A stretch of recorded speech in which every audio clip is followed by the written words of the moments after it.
sa inyong lahat. Tayo po narito sa ating programang Word Made Flesh sa paghahanda po natin para sa ika-33 linggo sa karaniwang panahon sa Eklesiya. Mga kapatid, tingnan nyo, ang bilis-bilis nating dumarating sa dulo po ng taon ng Eklesiya.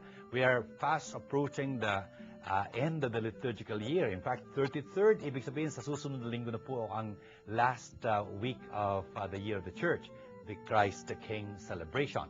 Dito po sa ating programa ngayon, makiririnig po natin ng mga pagbasa na tumutukoy na tungkol sa wakas, the day of the Lord that is coming, the sun of justice that will shine with its healing rays. Ang ganda-ganda po noon.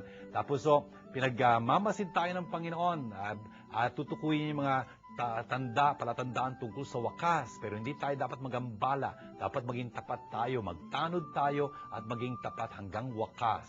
Hindi tayo dapat mahintakutan. Ang dami ho niya sasabihin sa atin na dapat nating maunawaan. Ang ganda-ganda po ng mga pagbasa natin ngayon. Kaya po, aking mga kapatid sa kaparian, mga religyoso, mga seminarista, mga katikista, mga diakono na naghahanda ng kanilang mga homilya para sa linggong ito. Sana po ikapulutan ninyo na magagamit ninyo sa inyong apostolado ang ating palatuntunan. At sana po, binabati ko rin ang mga kasambahay, mga magulang, mga anak, lalo na yung may mga dinadalang hirap. Sana ho alay nyo yung inyong mga pinapasan sa Panginoon para pagpalain ang ating programang ito. Kung kaya po, sama kayo naroon sa buong mundo, aking po binabati kayo ng Shalom.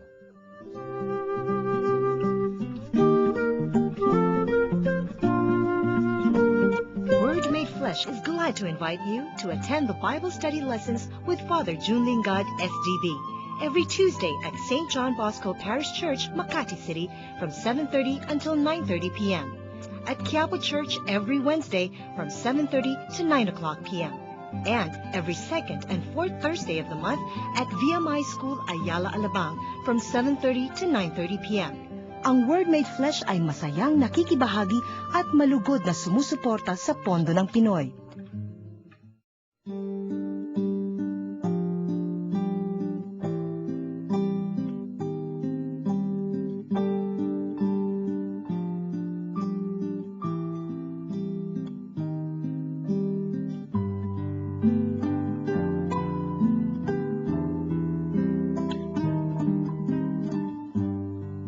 Tandaan ninyo, darating ang araw na lilipulin ko ang mga palalo at masasama. Sa araw na yaon, matutupok silang gaya ng dayami at walang matitira sa kanila, sabi ni Yahweh. Ngunit para sa inyo na may takot sa aking pangalan, ay sisikat ang araw ng katarungan.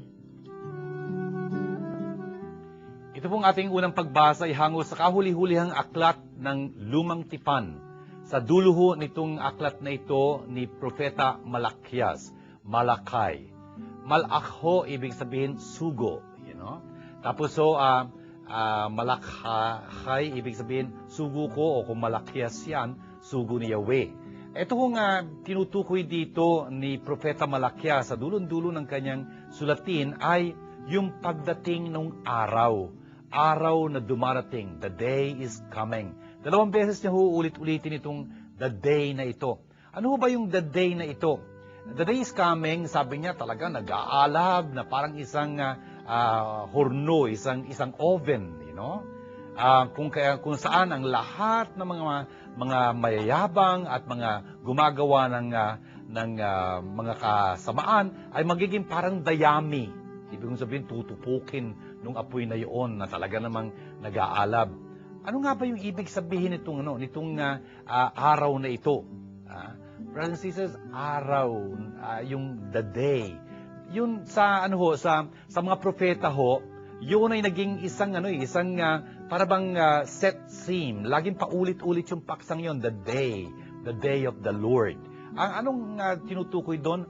Ang araw ho kung kailan darating ang Panginoon upang husgahan, upang hukuman ang lahat ng bansa, ang buong sangkalupaan. Brothers and sisters, darating at darating yung araw na yon.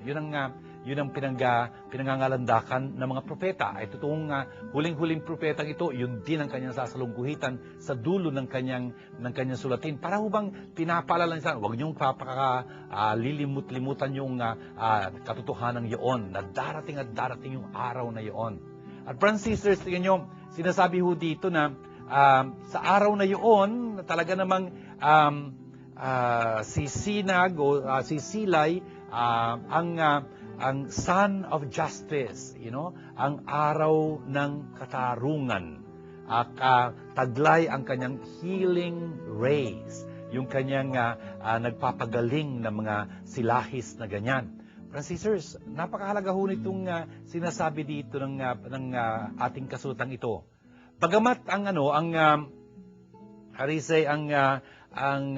araw na yun ay magiging paghuhukom sa ikapapahamak ng mga mayayabang at gumagawa ng masama, na para sila magiging dayami, talagang tutupukin ng apoy, walang maiiwan na kahit ano doon. Ganun pa man, sa kabilang panig, itong araw na ito ng Panginoon ay magiging, katarungan na magpapagaling para sa mga may takot sa ngalan ko. Sabi niya ganyan. But for you who fear my name, there will arise the Son of Justice with his healing rays. Brothers and sisters, napakaganda hong isip-isipin noon. Para sa mga may takot sa kanyang ngalan. Tandaan natin ngalan, sa wikang Hebreo, sa Biblia ho, ang ibig sabihin ng ngalan ay yung nagtataglay ng ngalang yun. Sa mga tubito, yung persona na may ngalang ganoon. Hindi nga ba sa Our Father, dasal natin, Our Father, holy be your name. Hindi lang ho ngalan, ikaw ang pakabanalin. Yun ang ibig sabihin nun, hindi lang yung ngalan ng Panginoon Diyos, hindi yung ngalan, kundi siya mismo, ang Diyos mismo. Yun ho, sa mga tuwid, yung may takot sa akin, yun ang ibig sabihin ng may takot sa ngalan ko. I hope you understand that. Tapos ho, yung takot dito, tandaan natin, yung takot, hindi ibig sabihin ng pangangatog, yung takot ho, kasi paulit-ulit yung sasabihin sa atin sa Salmo. For example, Psalm 111 verse 10, ang takot sa Panginoon ang simula, ng karunungan. The fear of the Lord is the beginning of wisdom. Teka muna, ano yung takot na yon? Yung takot yun hindi pangangatog, kundi pag-ibig ho. Tulad bang ako may takot ako sa tatay ko. Hindi takot dahil, ewan ko ba, gugulpihin niya ako, papaluin niya ako, parurusahan niya ako. Hindi ho ginawa ng tatay ko yun sa akin. Hindi ho kailangan gawin. Nasabi ko na nga ho sa inyo, magsasalita pa lang ang daddy ko, naku, umiiyak na ako sa hiya.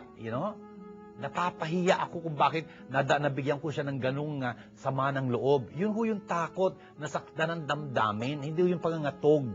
In other words ho, yung takot na yun ay katumbas ng pag-ibig. Yun ho yun. Ang sinasabi sa mga tuwid ng Panginoon dito, ngunit para sa mga may pag-ibig sa akin, sabi niya ganyan, ang araw na yun ay ang araw ng pagbubukang liwayway, nung araw ng katarungan na magpapagaling. Francis, ang ganda-ganda noon. Tingnan nyo, yung araw na hinihintay-hintay natin na darating at darating, He will come again. Parang ganun yun eh. Ito hong araw na ito ay magiging kaparusahan at paghuhusga para sa mga masasama at sa mga mayayabang. Tandaan ho natin yun, yung mayayabang at mga gumagawa ng kasalanan, ng kasamaan. Magiging paghuhukom at paghuhusga sa kanilang kaparusahan. Pero para sa mga nagmamahal sa Diyos, yun ay magiging bubukang liwayway nga ng araw ng katarungan. By the way, pagka narinig niyo ho yung araw ng katarungan yun, dito ho nang gagaling yung parang Pasko. Kasi ho, ano nga ba yung pinagdiriwang sa araw ng Pasko? Yung araw ng Pasko, pinagdiriwang ng December 25th, no? Hindi naman ho, ibig sabihin nun, pinanganak si Jesus nung araw na yun. Ayun ho nga, mga Kristiyano noon sa Roma, yun ho nga mga kapanahunan nilang yun, yung mga kababayan nila noon, nagdiriwang ho ng isang napakadakilang kapistahan noon. Ano yung kapistahan yun? The birth of the Son, Sol Invictus, the unconquered Son, And saya-saya kasi pagkatapos ng napakalamig na winter, taglamig, abay sumisilay uli yung sun, yung araw na nandun ho uli, Tapos lalamig uli yun, of course, no? Pero yung kapistahan ho yun, ako talagang granding-grande yung pagdiriwang nila. Doon ho na, yung mga Kristiyano naman ho, nagdiriwang din nung araw na yon ng kapistahan ng Son of Justice. Ito ho, Sol Justitiae. Dito ho galing yung kay Malakias. Brothers and sisters, para ho sa atin, tandaan natin, darating at darating ang Panginoon, yung araw na yon ng Panginoon. Pero para sa ating nagmamahal sa Kanya, ito yung pagsilang ng araw ng katarungan na hinihintay-hintay po natin.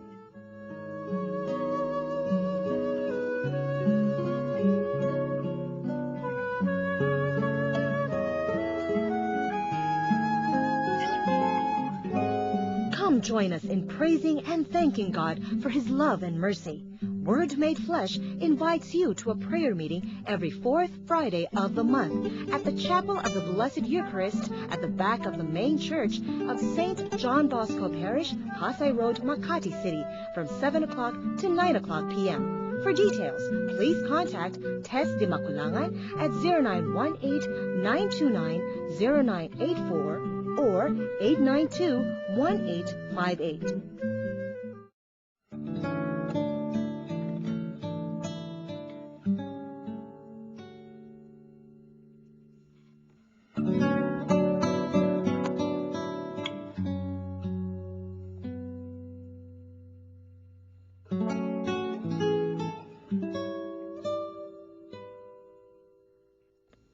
Alam naman ninyo na dapat ninyong tularan ang aming ginawa. Hindi kami nahiyang magtrabaho nang kami nariyan pa. Hindi kami tumanggap ng anumang bagay kanino man nang hindi namin binabayaran. Nagpagal kami araw-gabi upang hindi maging pasanin ng sino man sa inyo. Ginawa namin ito hindi dahil sa wala kaming karapatang maghintay ng inyong tulong, kundi upang kayo'y bigyan ng halimbawang dapat sundan. Nang kasama pa ninyo kami, ito ang tagubiling ibinigay namin sa inyo. Huwag ninyong pakanin ang sino mang ayaw gumawa. Binanggit namin ito sapagkat nabalitaan naming may ilan sa inyo na ayaw magtrabaho at walang inaatupag kundi manghimasok sa buhay ng may buhay. Sa Panginoong Hesukristo, mahigpit naming ipinagtatagubilin sa mga tao ito na sila'y maghanap buhay at magsikain ng kanilang sariling tinapay. Ito pong ating ikalawang pagbasa ay pagpapatuloy ng ating pakikinig kay San Pablo ho sa kanyang ikalawang sulat sa mga taga-Thessalonica. Tandaan ho natin, si San Pablo ho, tulad din naman ng ibang mga apostol na nagsulat, San Pedro for example, Santiago, ganyan, San Judas, San Juan. Yung mga sulat ho nilang yun, hindi naman friendly letters yun, Sumusulat sila dahil wala lang sila magawa. Hindi ganoon yun. Yung pagsulat ho nila ay upang tugunan yung mga pangailangan ng iba't ibang mga eklesiya na yun, yung mga churches na yun, na tinatag ni San Pablo, for example, dito sa puntong ito, halimbawa doon nga sa Thessalonica, mga eklesiya ho na alam niya nangangailangan ng kanyang paggagabay. Hindi ho, wala ka ho kasing cellphone noon, wala namang telepono noon o something that way na makakapag-ugnayan sila kaagad. Sulat ho ang ginagamit nila. Yun ho mga Kristiyano niya doon, alam niya meron silang dinadaan ng mga problema, meron silang mga katanungan. Paano niya masasagot ngayon? Ayun, sumusulat siya sa kanila. At dito sa puntong ito, sa chapter 3 nga, sinasabi ho dito, pinanggadidiinan ni San Pablo na dapat nila siyang tularan. For you know how one must imitate us. Ang ganda-ganda ho nitong sinasabi niya dito. Siya ho ang dapat maging huwaran ng kanyang mga Kristiyano doon. Talagang pwede nilang tignan yung kanyang halimbawa at tularan yun, sundan yun. Tulad din naman na si San Pablo ay tumulad sa ating Panginoong Hesukristo. Ganun ho yun Dapat ho talagang yun ang katatanda sa atin, yung mga magulang, kami ho mga kaparian, dapat pamarisan. Kung kaya, dapat ho talagang maging huwaran. Importante ho na ganun na mangyari. Kaya pagdasal nyo ho kami mga pare ho, para talagang lagi nyo kami makita at matularan ninyo kasi sinasabuhay namin yung aming pinapangaral. Kung hindi man namin nasasabuhay yun, talagang pakinggan yung tinuturo. Yun ang dapat na maintindihan doon. At sana yung mga kaparian nga, at yung mga magulang, yung mga tatanda, sana yung tinuturo nila maisabuhay nila para mas madali sa matularan. Dito ho, pinipresenta ni San Pablo ang kanyang sarili na dapat pamarisan. Bakit siya dapat pamarisan? Kasi sabi niya, we did not act in a disorderly way among you. Hindi kami naging, magulo, maintriga, maligalig, habang nasa piling nyo kami. Hindi, Kami ay kumain ng pagkain, hindi namin, by the way, sabi niya, hindi kami tumanggap ng pagkain libre. Sabi niya ganyan, mula sa sino man sa inyo. Tingnan niyo, pagmamalaki yun ng San Pablo yun. Yung kanyang mga kamay, sabi niya, itong mga kamay kong ito ang naging mumula ng aking kinakain. Sabi niya ganyan, kasi nagtatrabaho siya noon. Ano nga ba trabaho niya noon? Ang trabaho niya noon ay gumagawa siya ng mga tolda. He was a tent maker or a basket weaver. Yun ang naging trabaho ni San Pablo. Kaya pinagmamalaki niya, hindi kami nakasalalay sa sino man para pakanin kami. Sabi niya ganyan. Hindi, araw at gabi, we work. Sabi niya ganyan. So as not to be a burden to any of you. Tingnan niyo yun, ganun ho dapat yun. Oh, by the way, sa kapanahunan ho ni Jesus, ang isa hong rabi ay hindi pwedeng maging rabi kung wala siyang trabaho. Ganun ho yun. Hindi siya pwedeng maging rabi pagka wala siyang trabaho. Kaya dapat lahat nagtatrabaho. Kaya ang ating Panginoong Jesucristo, naging alwagi, naging karpintero for a long time before He started preaching. Bakit? Kasi hindi ka panipaniwala ang isang nangangaral na wala namang trabaho. Kasi parang ginagamit niya yung pangangaral niya para siya makakain. Hindi pwede yun. Dapat may trabaho siya. Ito rin sa San Pablo, ganun. Talagang sasabihin niya sa kanila, teka, tularan niyo ako kasi ako nagtrabaho ko sa piling niyo, hindi ako nakasalalay sa sino man. Tapos sabi niya, not that we don't have any right, hindi dahil wala kami karapatan na dapat tustusan niyo kami. Total, ginugugol ko naman ang aking panahon sa pangangaral sa inyo, pagtulong sa inyo.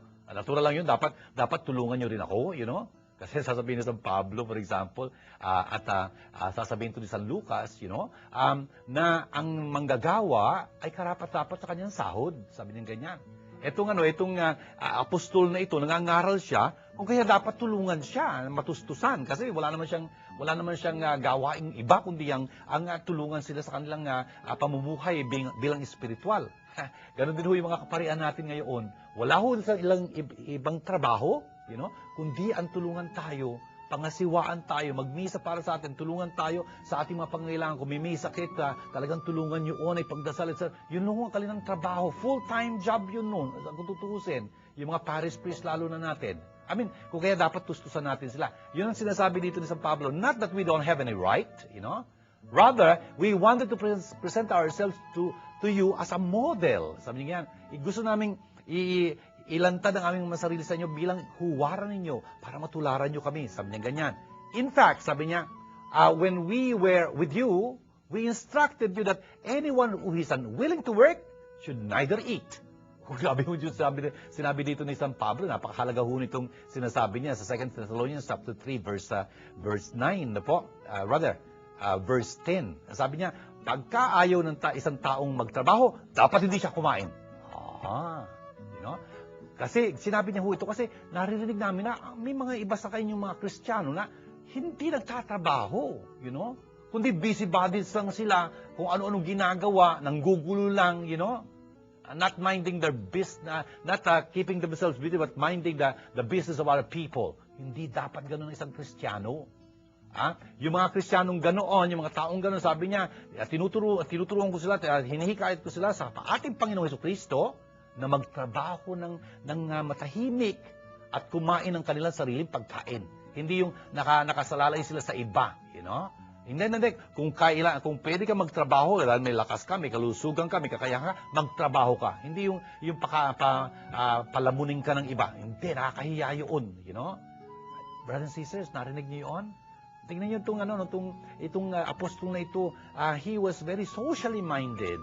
Hindi lang relihiyon tinuturo niya, kundi yung relihiyon na yun, dapat maka-apekto sa ating panlipunang pakikitungo. That's very important, brothers and sisters. No wonder the church has her social teachings also. Kasi yung kalakip yun ng ating pananampalataya. Kasi ang ating Panginoong Jesucristo, ganun ang ginawa. Nagtrabaho siya.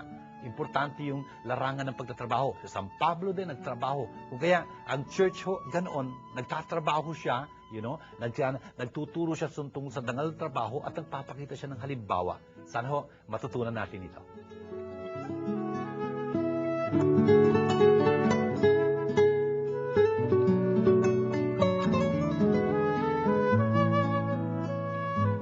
Shalom to you all. This is Father June Lingad, the Salesian of Don Bosco here at Word Made Flesh.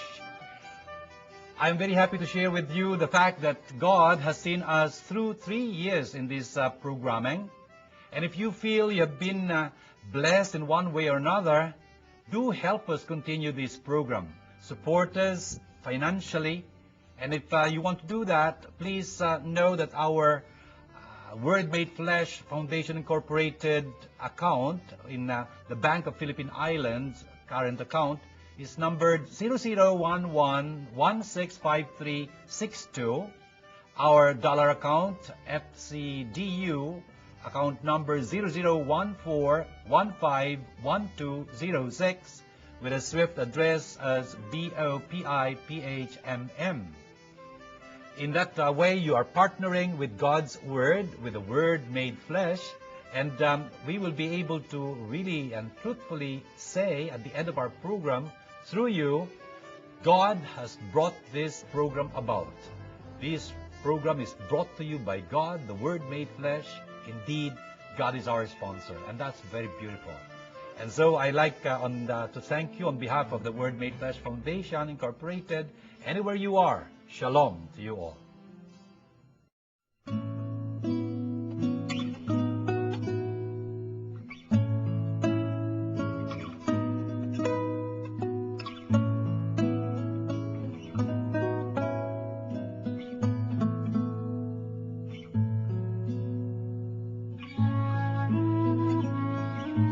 Sumainyo ang Panginoon. Ang magandang balita ng Panginoon ayon kay San Lucas. Nag-uusapan ng ilan sa kanila ang templo, ang kahangahangang mga bato na ginamit dito at ang mga palamuti nito na inihandog ng mga tao. Kaya't sinabi ni Jesus, darating ang panahong lahat ng nakikita ninyong iyan ay guguho, walang batong ititira sa ibabaw ng kapwa-bato. Tinanong nila si Jesus, Guro, kailan po ito mangyayari? At anong magiging palatandaan na ito'y magaganap na? Sumagot siya, mag-ingat kayo nang hindi maligaw ninuman, sapagkat marami ang darating sa aking pangalan at magsasabi, ako ang Mesyas, at dumating na ang panahon. Huwag kayong susunod sa kanila. Huwag kayong mabagabag kung makabalita kayo ng mga digmaan, ng mga himagsikan. Dapat mangyari ang mga ito. Ngunit hindi darating karakaraka ang wakas. At sinabi pa niya, makikipagdigma ang bansa laban sa kapwa-bansa at ang kaharian sa kapwa-kaharian. Magkakaroon ng malalakas na lindol, magkakagutom, at magkakasalot sa iba't ibang dako. May lilitaw na mga kakilakilabot na bagay at ang mga kagilagilalas na tanda buhat sa langit.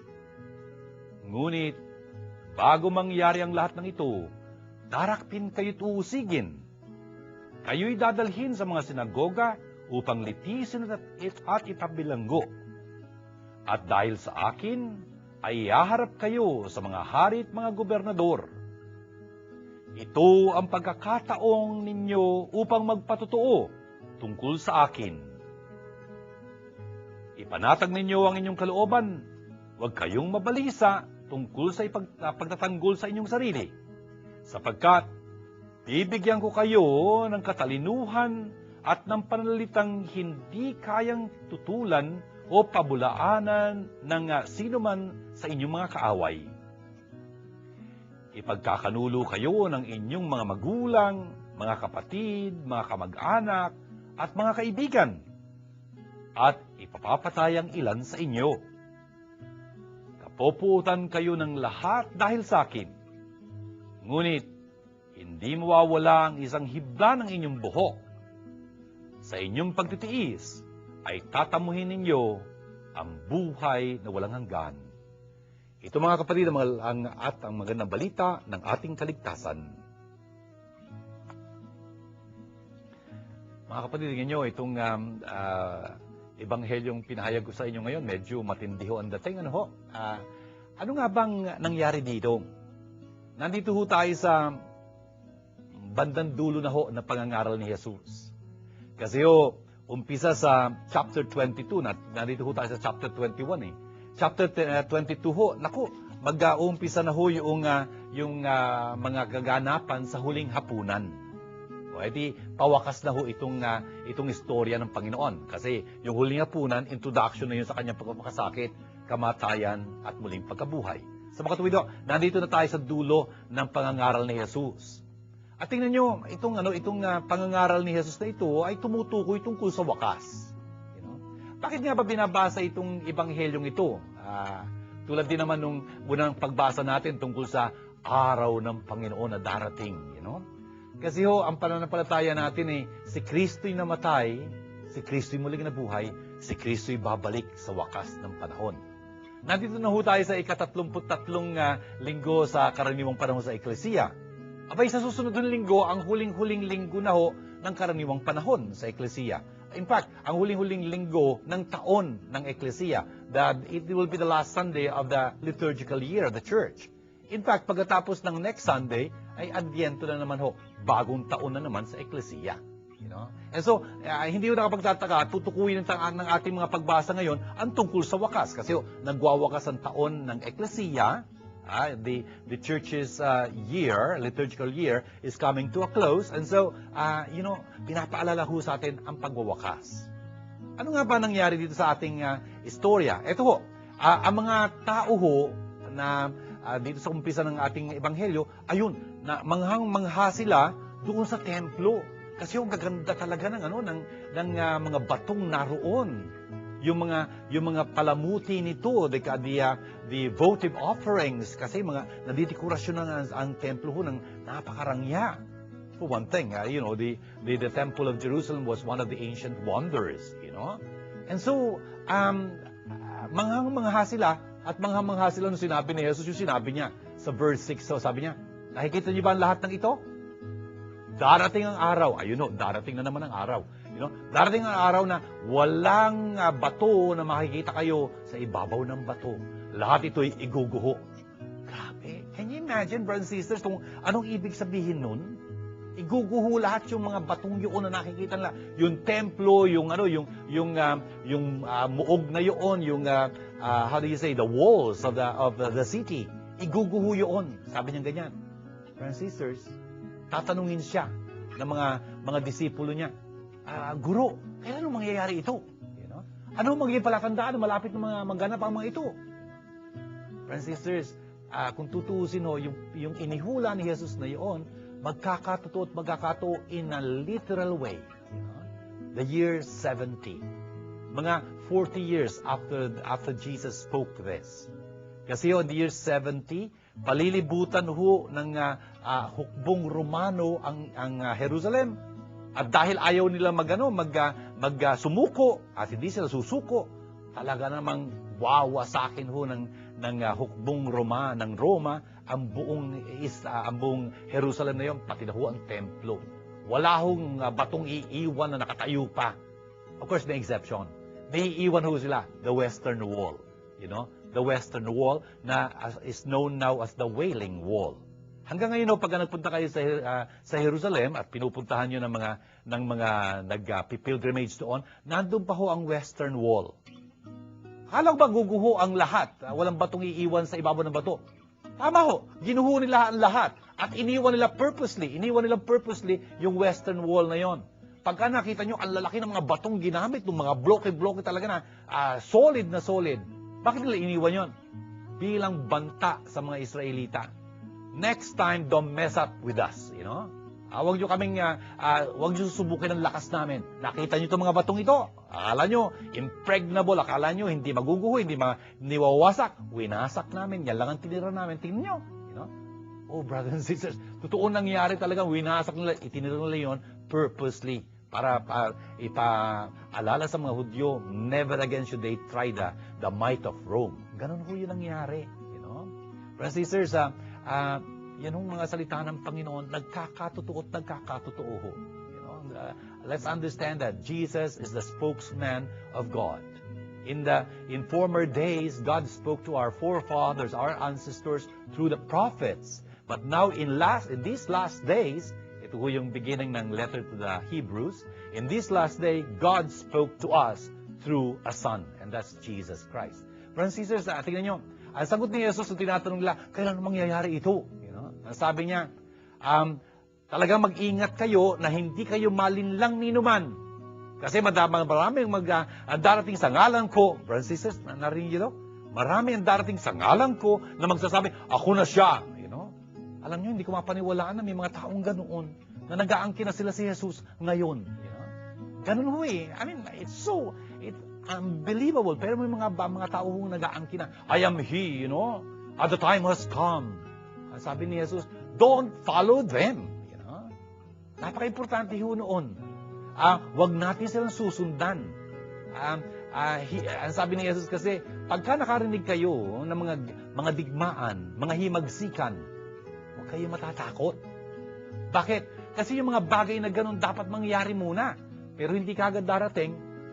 Hindi kagad darating ang wakas, sabi ni Jesus. Mapapalitaan nyo, nations will rise against nations and kingdoms against kingdoms. Sabi niya yan. Tapos magkakaroon ng mga lindol, mga tagutom, mga peste, ganyan, you know, sa mga lugar na ganyan. Talagang magkakaroon ng kagilagilalas, kagimbal-gimbal ng mga bagay mula sa kalangitan. Sabi niya, pero bago mangyari ang lahat ng ito, you know, meron muna mangyayari sa inyo. Sabi niya ganyan. Nakakagimbal ho yung sinasabi dito ng Panginoon. Hindi tayo dapat matakot sa mga pangyayaring ganoon. Pero sabi niya, bago mangyari ang lahat ng iyon, makikita nyo, darakpin muna nila kayo. Uusigin nila kayo. Brothers and sisters, itong mga bagay nito, nangyari ho ito sa mga Kristiyano noong una, you know? At pwede pa rin mangyari kung tutuusin. At hindi lang yun, ipagkakanulo nila kayo sa mga sinagoga, sa mga bilangguan. Okay? And they will have you led before kings and governors. Bakit? Dahil kayo yung mga Kristiyano. Dahil sa aking pangalan. Sabi niya, dahil sa akin. Dahil mga mananampalataya ko kayo. At ito'y magiging pagkakataon sa inyo, sabi ni Jesus, na magbigay sa akin ng patotoo. Para sisistigin niyo yun, inihula ho ni Jesus ang isang napakasakit na pangyayari. Pwede hong, dahil sa ating pagiging tapat kay Jesus, pwede ho tayong usigin. Pwede tayong pahirapan. Narinig niyo ba sinasabi ko? You know? Hindi ho pwedeng napakadali lang ng buhay natin. I hope it will never happen to us na talagang, sasapitin natin yung sinapit ng ating unang-unang santong Pinoy, si Lorenzo Ruiz. You know, pinatay ho siya dahil sa kanyang pagiging Kristiyano. That's why he is a martyr. Martyr ho, ibig sabihin, sumaksi siya. Saksi ho ang ibig sabihin ng martyr. Sumaksi siya hanggang sa pagdanak ng kanyang dugo. Hanggang sa pagbubuwis ng kanyang buhay. Tingnan nyo yun ang unang-unang santong Pinoy. Yung ikalawa, ganun din. Si Pedro Calungsod. You know? Brothers and sisters, we don't know, you know, kung sasapitin natin yung mamamatay tayo para sa ating pananampalataya. Pero wag ko magduda. Hindi ho tayo pwede mamatay para kay Jesus kung hindi tayo handang mabuhay para sa Kanya. You know? We cannot die for Jesus if we are not ready to live for Him. Napakahalaga ho ng bagay na iyon.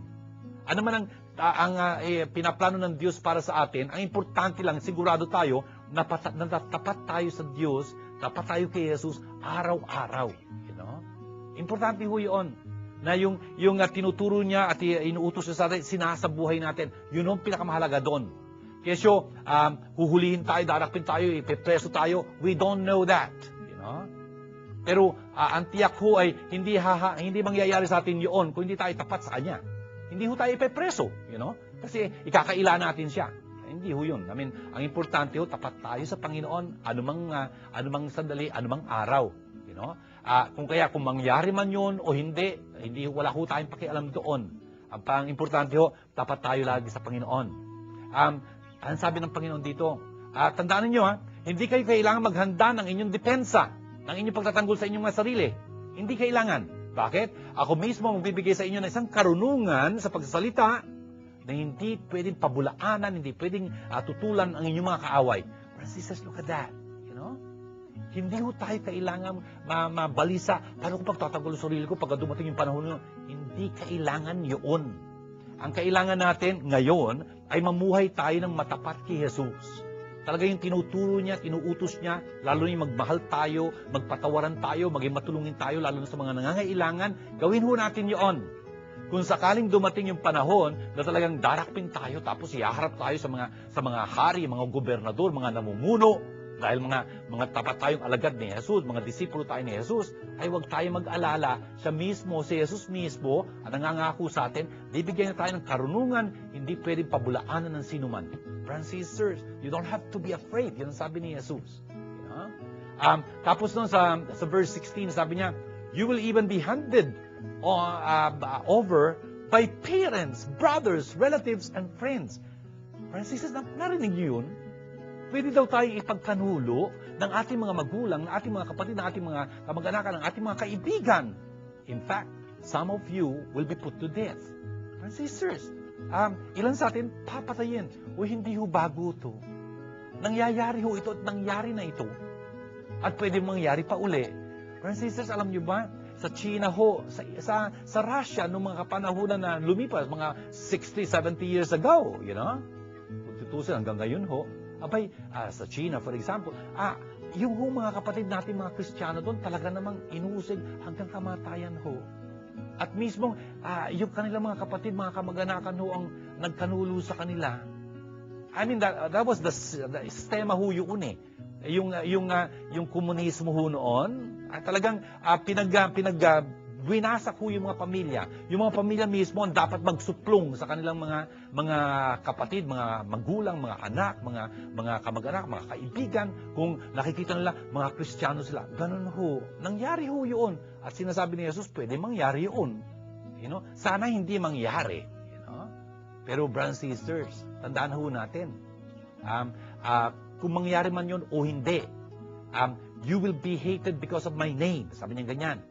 But, not a hair, you know, not a hair. Ni isang hibla ng inyong buhok ay masisira. You know, sabi ganyan. Hindi pa hintulutan ng Diyos yun. Hindi pa hintulutan ng Diyos yun. Walang pwedeng mangyari sa ating napakasama. Hindi natin mapapanaigan. Bakit? Tutulungan tayo ng Panginoon. Ang sabi ng Panginoong Jesus dito, by your perseverance, sa pamamagitan ng inyong pagiging tapat hanggang wakas, maililigtas niyo ang inyong mga buhay. You will secure your lives. Brothers and sisters, of course, itong life na ito, hindi lang dito sa lupang ito. You know?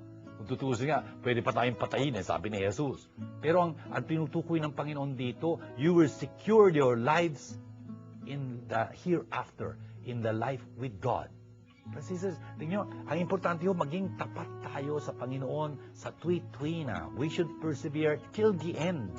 You know ang ibig sabihin ng ating Panginoon. In fact, sasabihin niyang malinaw na malinaw yon kay San Mateo. Sabi niya, he who perseveres till the end will be saved. Yun ang sabi niya. You know? Kapag naging tapat tayo sa Panginoon, hanggang wakas, tayo yung maliligtas. Hindi yung naging tapat lang tayo sa umpisa tapos nag-give up. Hindi ganon. Dapat magpatuloy tayo sa katapatan natin kay Jesus. Nasa atin ho yun. At tutulungan tayo ng Panginoon na maging tapat. Pero tayo ho ang dapat maging tapat. Tulad ng siya'y naging tapat sa atin hanggang sa kanyang kamatayan. Hindi niya ho inayawan yung kamatayan. Kahit na nung tinutuya siya, inuusig siya, bumaba ka sa krus, mananampalataya kami sa inyo. Hindi siya bumaba. Mamamatay sa krus dahil sa pagmamahal niya sa atin. Sabi niya sa atin, wala nang higit pang pag-ibig kaysa rito na ialay na isang buhay na isang taong kanyang buhay para sa kanyang mga kaibigan. Yun ang ginawa ni Jesus. Inialay niya ang kanyang buhay para sa atin sa krus hanggang kamatayan. Tayo rin dapat ganoon. Brothers and sisters, ano ba tinuturo nito sa atin? You know, ang dami ho. Na talagang darating at darating ang Panginoon. Hindi ho tayo dapat magduda doon. You know? He will come again in glory to judge the living and the dead. Yun ho ang ating pananampalataya. I believe in God. Yun ang sinasabi natin. Christ has died, Christ will come again. We know that. We should be very sure of that. And we should be looking to that, you know. Tayo ho ay mga tao na tumitigin doon sa wakas. Eschaton. Eschatology. Yun ang ibig sabihin nun, yung wakas. Darating at darating ang Panginoon sa wakas. Yun ang dapat natin isaalang-alang. Christians are an eschatological people. Ang mga Kristiyano ho ay mga taong nakatingin doon sa malayo, hindi doon sa panggayon lang. You know? Hindi tayo pandito lamang. Our citizenship is in heaven. Our Father in heaven. That's right. Tiga ron tayo, hindi tayo tiga rito lang. You know? Kaya, dapat tumingin tayo sa malayo. Hindi lang yun. Hinihintay-hintay natin ang Panginoon. Pero ganun pa man, talagang sangkot na sangkot tayo din sa buhay na ito. You know? Ibig natin talagang maging tapat sa Panginoon dito sa buhay na ito. Hindi lang sa kinabukasan. Hindi na. Ngayon ho, tapat tayo sa pamamagitan ng ating pagpatutuo sa Kanya. Brothers and sisters, sabi nga sa atin, you know, dapat mamuhay tayo ng marapat, ng magandang-maganda, ng tapat na tapat sa Panginoon. Bakit? Sabi kasi, baka tayo na lang ang maging Bibliyang babasahin ng ating kapwa. You know? We better live our lives very, very well, faithful to Jesus Christ. Why? Because we might be the only Bible people will read. You know? Yung buhay ho natin. Sana mabasa nila sa atin ang ating Panginoong Jesus. No po? Sana po makita nila sa atin, tulad ng sinasabi ni San Pablo sa ikalawang pagbasa na narinig natin, talagang matularan natin si Jesus at talagang matularan tayo ng iba. Sa ganung paraan, naluluwalhati on Diyos. Sana magtulungan ho tayo. Ito ho ang layunin ng Word made flesh, you know? Na talagang mapaliwanag sa atin ang salita ng Diyos para maisabuhay natin. Kaluwalhatian ho ng Panginoon itong masabuhay natin yun dahil mas marami pa siguro makapananampalataya. Yun ho ang ating layunin. Siya nawa. You know?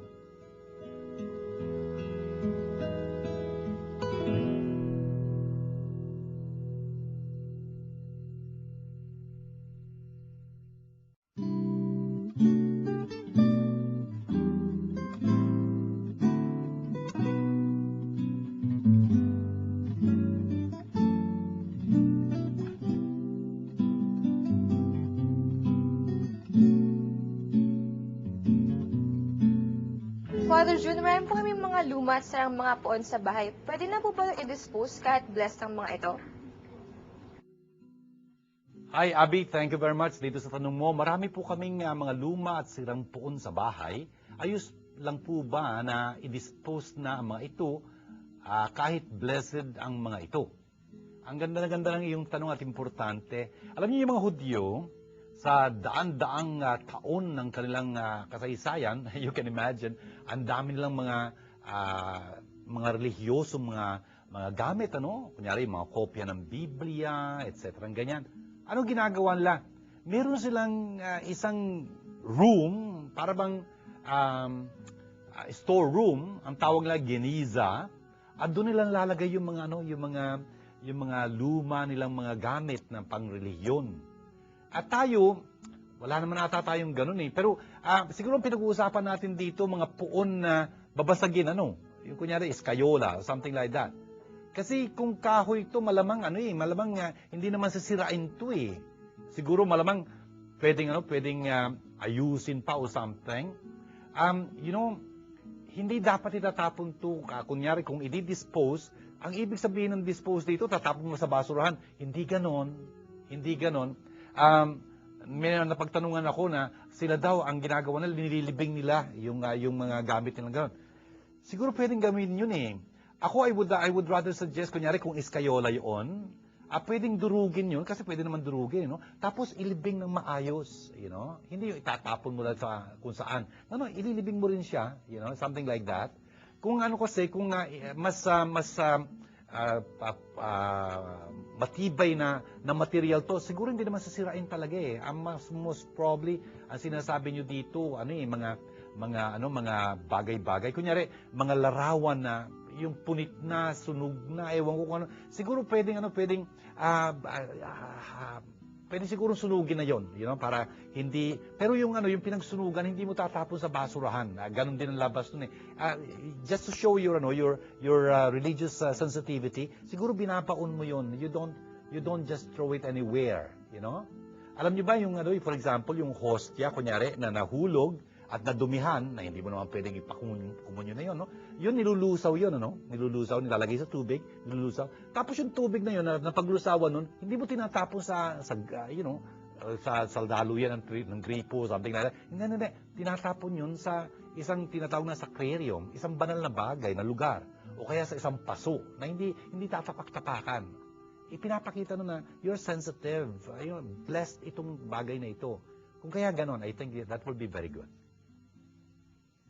Father John, bakit po pag pumupunta sa simbahan, lumuluhod?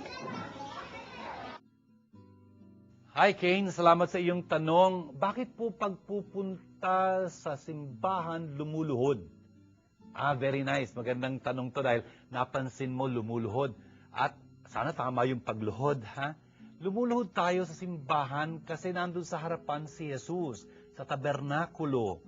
Siguro alam mo yun, no? Yung tabernakulo kung saan nandun yung Blessed Sacrament, yung hindi naubos na hostia, pagkatapos ng misa, nilalagak yun, nilalagay yun dun sa loob ng tabernakulo. Meron pang kandila doon, di ba? Dahil nandun ang Panginoon sa simbahan, sa harapang yun, pagka pumapasok ka sa simbahan, bilang tanda ng iyong paggalang sa Panginoon, lumuluhod ka sa kanyang harapan.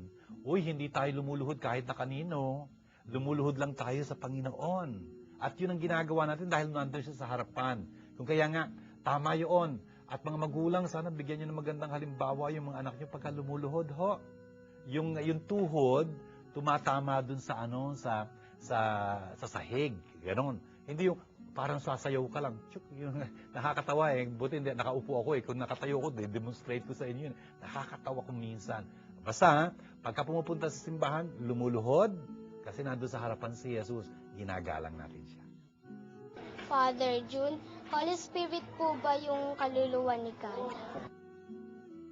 Hi Gail, thank you very much sa iyong napakagandang tanong. Father June, Holy Spirit po ba ang kaluluwa ni God? Kaluluwa ni God. Tandaan natin, ang Holy Spirit ay ang ikatlong persona sa iisang Diyos. Kasi nandun ang Ama, ang Anak, at ang Espiritu Santo. Kasi kaluluwa, parang yan ang prinsipyo ng buhay. Yan ang ibig sabihin ng prinsipyo ng buhay. Hindi kasi ganun ang pag-uusapan natin pagka ang Diyos ang pinag-uusapan. Ang Diyos ay, pinagbubuhatan ng lahat ng buhay. Ang Ama at ang Anak at ang Espiritu Santo ay isa lamang Diyos. Yung Ama at ang Anak, nagmamahalan sila ng lubos. Yung pagmamahalang yun, talagang ganap na ganap, perfectong-perfecto, yun ang tinatawag nating Espiritu Santo. Yung spirit nila, yung diwa nila. Para bang yung, kunyari, ang tatay at ang nanay, nagmamahalan silang lubos, di ba? At ano mangyayari? Dahil doon sa pagmamahalang yung nila, magkakaroon sila ng isang supling, Yung supling na yon ay hindi mo masasabihin kaluluwa ng tatay at ng nanay, di ba?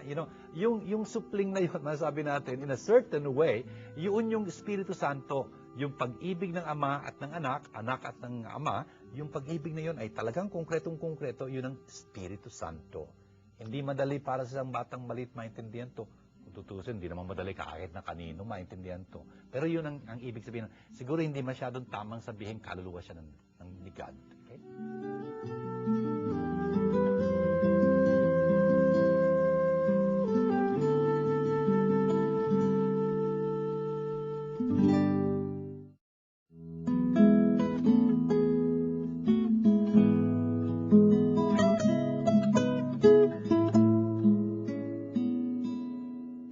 Sa ating 33 linggo sa karaniwang panahon sa Eklesiya, ang dami-dami hong pinaulan sa atin ng Panginoon ng mga katuruan ng mga paalala.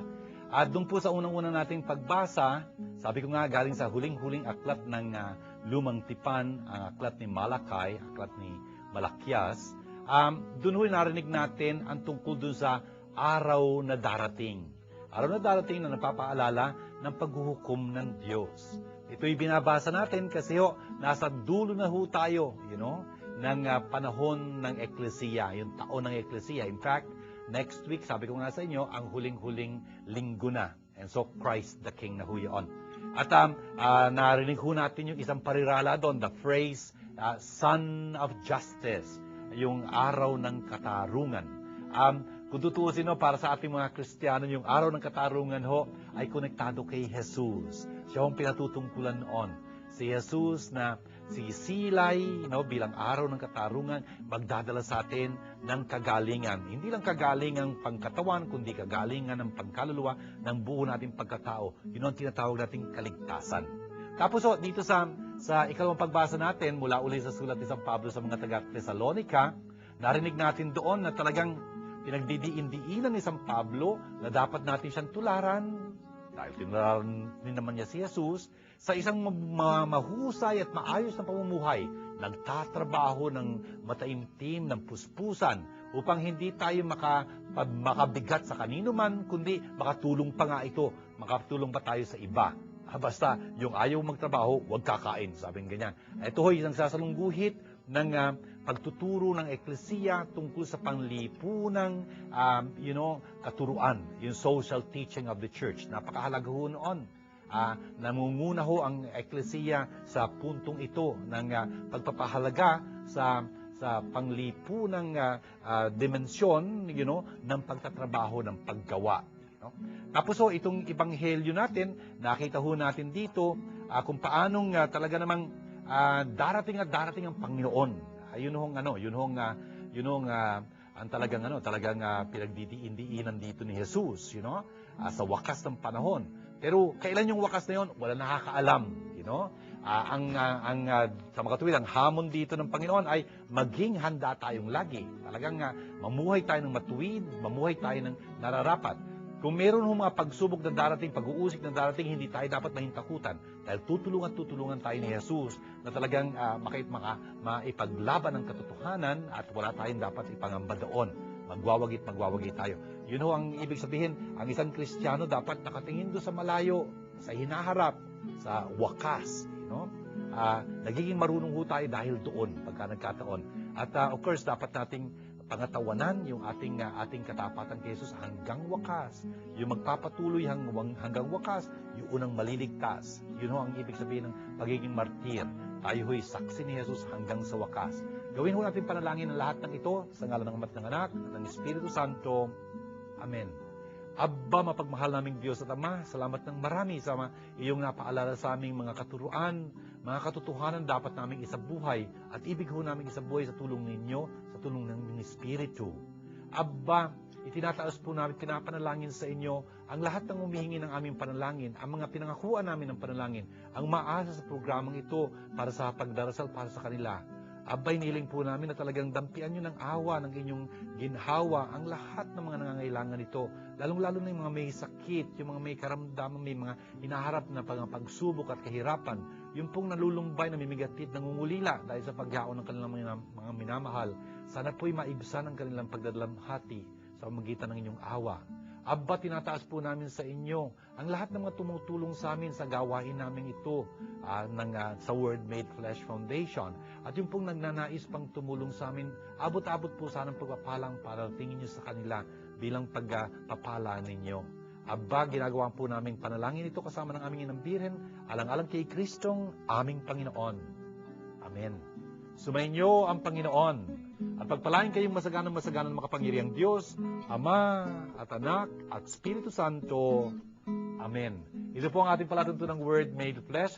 Sana po'y kinalugdan nyo ito. Sana po'y nakapaghatid sa inyo ng galak, ng lakas ng kalooban, ng pag-asa, ng pagmamahal sa Diyos, sa kapwa, sa ating banal na salita ng Diyos. Sana po'y panalangin lagi ang Word Made Flesh. Si Father Jun din po. At talagang magkita-kita tayo uli. At kung tutulungan kayo ng ating programa, sana makipag-isa po kayo sa amin. Nandiyan po yung aming Texel number. Tapos yung aming email address para mapuri natin ang Panginoon ng sama-sama. Hanggang po sa muli, shalom sa inyo lahat. The 5th season VCD of the Word Made Flesh TV show is now available. For details, please contact the following numbers. NITS at 0917-629-1851 or 527-3952. Or Marites at 0918-929-0984 or 892-1858. This program is brought to you by God. the Word made flesh. Indeed, God is our sponsor.